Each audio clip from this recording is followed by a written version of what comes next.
Welcome to Inside Lines, ladies and gentlemen. My name is Jet. Thank you so much for watching. Don't forget, of course, to leave a like and subscribe for more content. Of course, you probably know the story that we are going to be talking about on this episode. It is all over social media around the NASCAR world. NASCAR has announced its announcement, I should say, for when they will unveil NASCAR's next-gen car, which is scheduled to hit the track in February 2022 in the Daytona 500. They put out this simple picture with three cars, of course referencing to Toyota, Ford, and Chevrolet, with rebirth of stock in the background. And it says the date May 5th at 3 p.m. Eastern Time, NASCAR will live stream event. On top of that, they will give additional details and specs of the car, and probably more details will be announced at a later date. But of course, this is big. I mean, this is something that we've all been waiting for. Now, it should be important to note out that NASCAR actually already held a test with the three next-gen cars, like the three cars of Chevrolet, Ford, Toyota, in a private test. I believe it was at Martinsville Speedway or Darlington. I'm not sure which one exactly, but they did hold a closed test. So not even NASCAR themselves made photos or made videos of the cars when they performed this test, and they all had camouflage type, car schemes so that you really couldn't tell which one was which. But yeah, of course, I am obviously excited about this, as well as a lot of people are. But here's the thing. I'm excited, but at the same time, I am very nervous because this is going to set up the future of NASCAR for the next, probably decade. I don't want to jump the gun or think too far ahead, but I'm just worried about this because with NASCAR, you don't know exactly what you're going to get.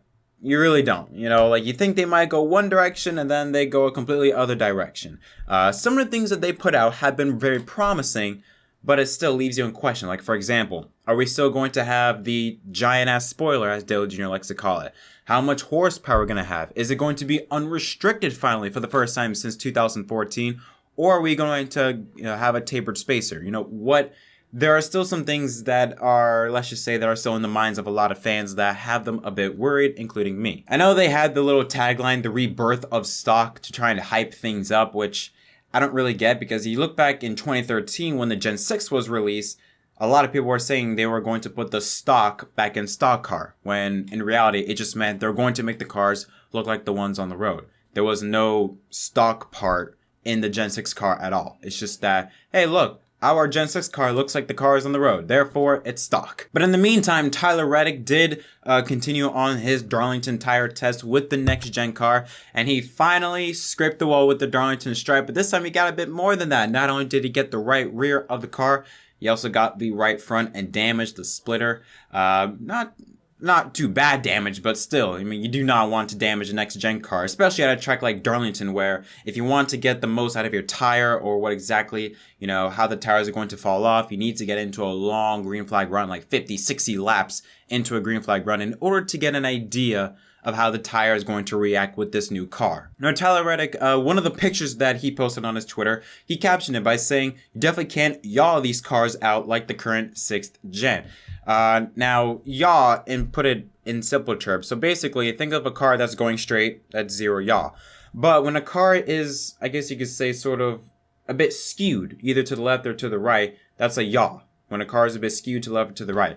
That's important, especially when a car enters the corner and the car yaws, let's say to the right, so the center of gravity moves a bit towards the right. That allows for side force to kick in, and side force is basically just hitting the air on the side of the car and keeping the car straight. That is one of the main problems when you consider, why you see cars can't really race side by side to each other without, nearly spinning out, is because of side force. That side force on the outside lane is helping the car stay straight. With Reddick saying there's no yaw, or at the very least, there is a lot less yaw in the car in the next gen compared to the 6th gen, is very good, because that means less side force, or potentially zero side force, which is a good thing. All right, we do not want side force. You do not want these cars to yaw in the corners or even on the straightaways. Another term can be called for yawing is crab walking. As an example, here's Kurt Busch, Talladega 2018. You see how much the car is yawed to the left, or at least to your right, to Kurt's left, negative yaw on the back end of the car. Yeah, that's something we don't want for racing. NASCAR, at least with the next gen car, is perceiving that there is little less side force, there's little side force, little yaw, or, if possible, zero yaw, zero side force with the next gen car, which again is a good thing. It's also very encouraging to hear Reddick say that the next gen car is much harder to drive than the Xfinity car, important note, as well as the current Cup car. Those again are very good signs. The fact that less yaw, harder to drive, those are things we like to hear as a fan.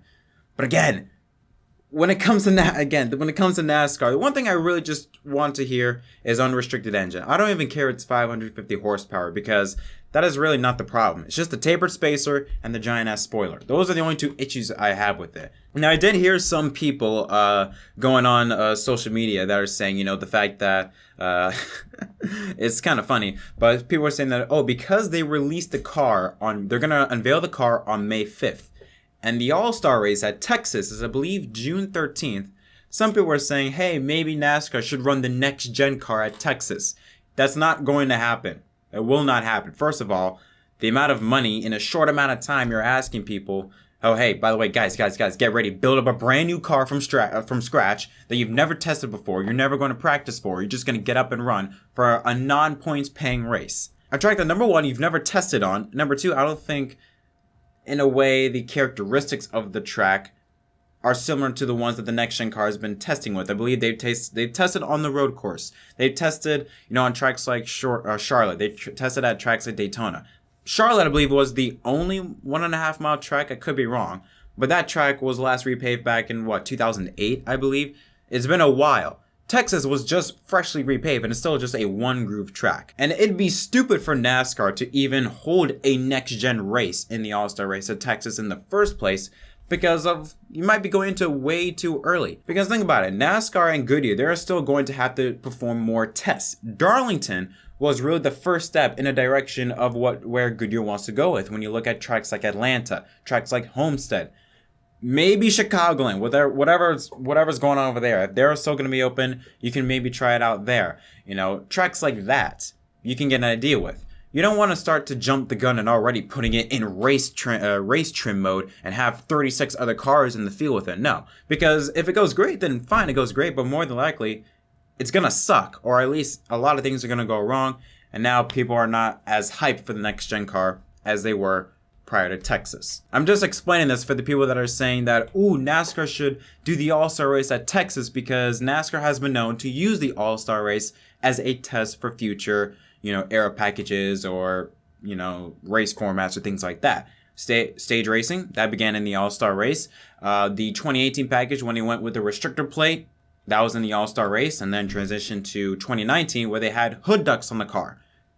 They use the All-Star race to try and test that. It might sound crazy I'm even bringing this up, but there are actually people out there that actually would like to see NASCAR race at Texas in the All-Star race in the next gen car, or believe that NASCAR might be thinking of that. They're not, all right? NASCAR needs to take all the time in the world to make sure that this car is perfect. Even though you can't make a car perfect, let's just say as good as possible, all right? Because this is going to set up the future for NASCAR. NASCAR's got a lot of momentum on its side. COVID might have halted just a little bit, but it's still got a ton of momentum. So you're going to want to make sure you bring out a car that's going to please all, if not as many fans as possible. That's going to set you up for the next decade of racing. But yeah, just to, recap.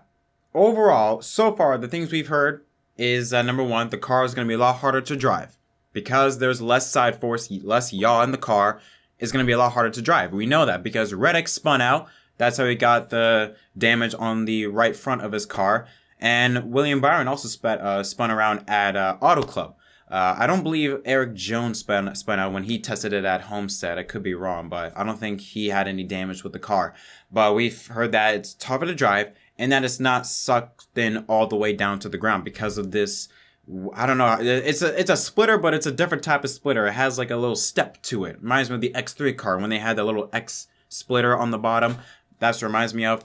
That enables the car for it to be sucked down all the way to the ground. Again, so far we've heard a lot of good things about it. We've heard a lot of good things, but I am still a bit skeptical on it. But I'm pretty sure everyone is skeptical on it because this is going to determine the future of NASCAR for the next decade. And hopefully it's good. But yeah, that's going to conclude this episode of Inside the Lines. Sorry if this wasn't a I guess this was a bit all over the place. I wasn't expecting to do a video, so I just had to grab some stuff while I can. But again, we'll be definitely live stream the event, maybe play some NASCAR Heat 5 lobbies before we actually get into the reaction to sort of get the audience gassed up and excited. But yeah, May 5th, 3 p.m. Eastern Time. Make sure you mark those calendars. I'm definitely going to be excited for that, counting down the days. So according to the countdown, we have 28 days to go until the next gen release.